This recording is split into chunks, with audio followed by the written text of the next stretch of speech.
Hare Hare Rama Hare Rama Rama Rama Hare Hare हरे कृष्णा। आप सभी के हृदय में स्थित भगवान श्री कृष्ण को मेरा प्रणाम। मैं हूँ सुधांशलानंद और आज हम जिस विषय की चर्चा करने वाले हैं वो विषय है गीता के दूसरे अध्याय का 48वां श्लोक। तो चलिए चलते हैं गीता के दूसरे अध्याय के 48वें श्लोक पर।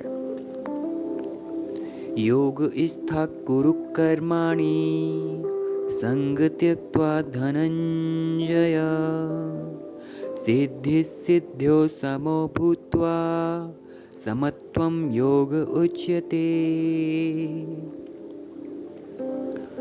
इस श्लोक में भगवान श्री कृष्ण अर्जुन से कहते हैं, हे धनंजय, तू आसक्ति को त्याग कर तथा सिद्धि और असिद्धि में समान बुद्धि वाला होकर योग में स्थित हुआ अपने कर्तव्य कर्मों को कर, क्योंकि समत्व ही योग कहलाता है। यहाँ पे भगवान ने मुख्यतः 3 बातें बताई हैं।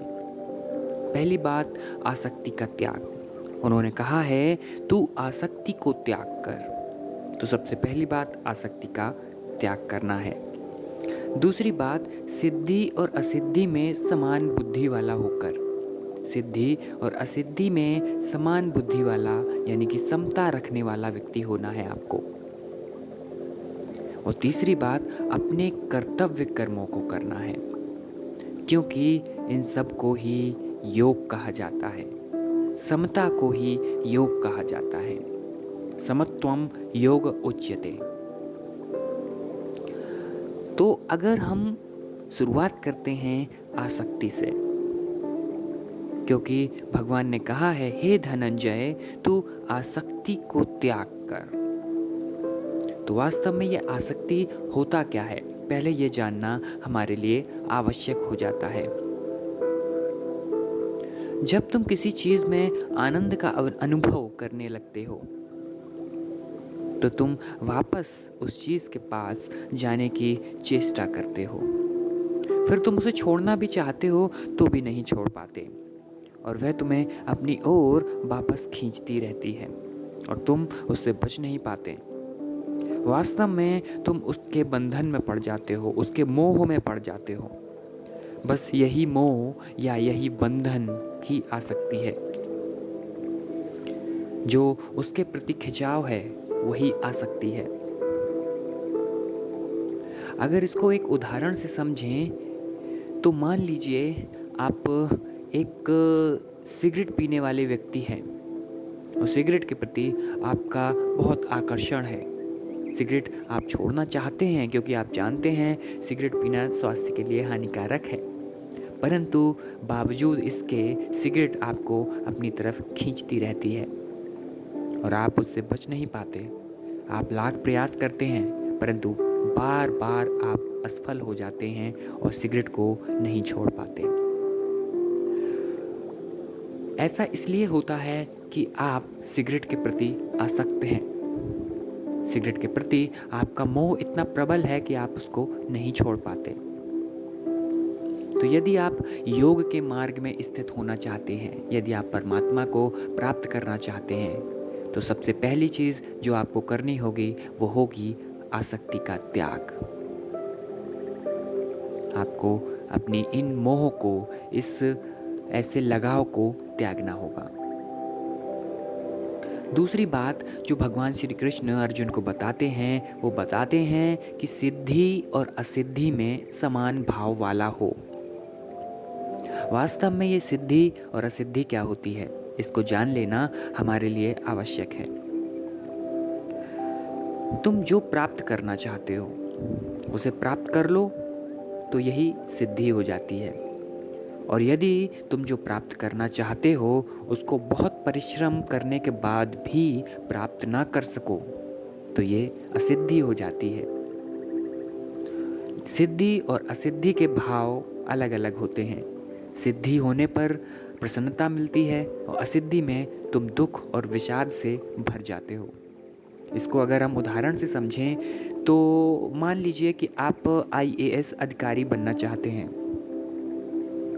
और आप परिश्रम करने के बाद आईएएस अधिकारी बन जाते हैं, तो ये आपके परिश्रम की सिद्धि है।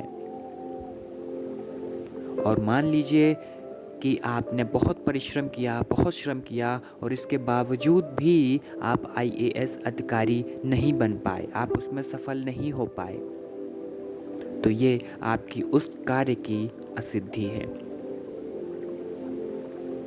जब आप आईएएस अधिकारी बन जाते हैं उस समय की आपकी मानसिक स्थिति यानी कि मेंटालिटी, और जब आप आईएएस अधिकारी में असफल हो जाते हैं उस समय की आपकी मेंटालिटी बहुत भिन्न होती है।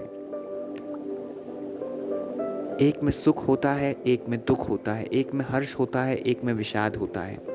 तो भगवान यहाँ पे क्या कहना चाहते हैं कि इन दोनों परिस्थितियों में, जब तुम्हारे कार्य की सिद्धि हो गई उस परिस्थिति में और जब तुम्हारा कार्य सिद्ध नहीं हुआ उस परिस्थिति में भी तुम्हें समान भाव रखना है, अपने मन को संतुलित रखना है, अपनी मेंटालिटी सेम रखनी है, उसको बदलना नहीं है। ना तो उसमें हर्ष आना चाहिए और ना ही असफल होने पर विषाद आना चाहिए। तीसरी बात जो भगवान श्री कृष्ण कहते हैं, योग में स्थित हुआ कर्तव्य कर्मों को कर। अर्जुन से वो कहते हैं कि अपने कर्तव्य कर्मों को करो, लेकिन योग में स्थित होकर। वास्तव में कर्तव्य कर्म क्या है? प्रत्येक व्यक्ति के कुछ वैयक्तिक, कुछ पारिवारिक, कुछ सामाजिक, कुछ धार्मिक कर्तव्य होते हैं जिनको करना तुम्हारा कर्तव्य कर्म कहलाता है। परंतु उनको, ऐसे कर्मों को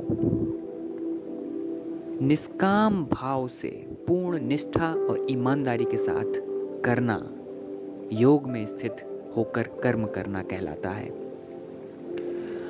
वास्तव में अगर इस संसार का प्रत्येक व्यक्ति अपना काम पूर्ण ईमानदारी और निष्ठा के साथ करता है तो संसार में कभी भी किसी भी प्रकार की सुधार और क्रांति की आवश्यकता ही नहीं होगी, क्योंकि सभी व्यक्ति और सभी कर्म अपने आप में शुद्ध और परिपूर्ण होंगे, तो सुधार और क्रांति की आवश्यकता ही नहीं।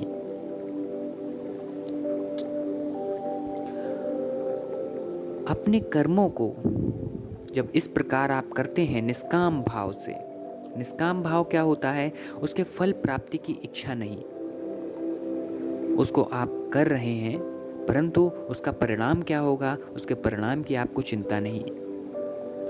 निष्काम भाव से कर्म ये कहलाता है। समत्वम योग उच्यते। अंतिम बात जो भगवान ने इस श्लोक में बताई है वो बताई है समत्वम योग उच्यते। समता ही योग कहलाती है। समता अर्थात समभाव, जैसे चाहे दुख हो चाहे सुख हो, चाहे लाभ हो चाहे हानि हो, चाहे सर्दी हो चाहे गर्मी हो, चाहे हर्ष हो चाहे शोक हो, तुम्हें सभी भावों में, सभी परिस्थितियों में एक समान भाव रखना है और यही समान भाव समता कहलाती है। कोई भी भाव तुम्हारे चित्त पर अपना प्रभाव ना जमाने पाए। सदा इन विचारों के प्रभावों से तुम मुक्त रहो। वास्तव में जब चित्त इस प्रकार की समता से युक्त हो जाता है तभी ईश्वरत्व की प्राप्ति होती है। इसीलिए समता को योग कहा गया है। इस समभाव को जो प्राप्त हो गया वही योगी कहलाने के योग्य है। इसलिए अर्जुन, तुम समता को जरूर ग्रहण करो। यहाँ पर भगवान ने 3 मुख्य बातें बताई हैं, एक बार उनको दोहरा लेना हमारे लिए ज़रूरी है। आसक्ति का त्याग करना, सिद्धि और असिद्धि में एक समान भाव रखना और निष्काम भाव से अपने कर्तव्य कर्मों को करना। इन तीनों को करने के बाद भगवान निष्कर्ष देते हैं समत्वम योग उच्यते। समता ही योग कहलाती है। इन तीनों चीज़ों को अगर आप फॉलो करते हैं, आप अपने जीवन में उतारते हैं तो आप योगी कहलाने के योग्य हो जाते हैं। भगवान श्री कृष्ण को मेरा नमन। हरे कृष्णा। धन्यवाद।